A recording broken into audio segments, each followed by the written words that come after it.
అందరికీ శుభోదయం. నా పేరు ఉభిశ్రీ. నేను 6వ తరగతి చదువుతున్నాను. మా పాఠశాల పేరు ఋగ్వేద హై స్కూల్. నేను చెప్పబోయే ఈ కథ పేరు చీమ పావురం.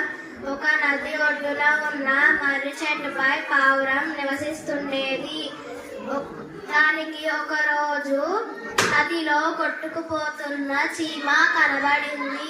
దానిని ఎలాగైనా కాపాడాలని అనుకున్నది పావురం. వెంటనే ఒక మర్రి ఆకుని తెంపి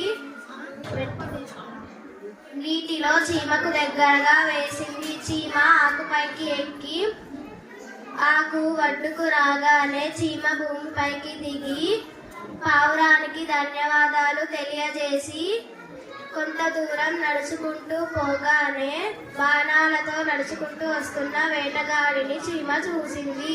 వేటగాడు పక్షుల కోసం 4 వైపులా గర్జించడం చీమ చూసింది. వేటగాడు పావురాన్ని కూడా వదలలేదు.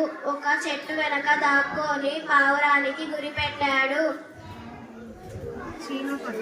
చీమ పరుగుతో వేటగాడి కాలిని కుట్టింది. వేటగాడు బాధతో అరిచాడు. బాణం గురి తప్పి పావురం పక్క నుండి దూసుకుపోయింది. పావురం మరో చెట్టు పైకి ఎగిరిపోయింది.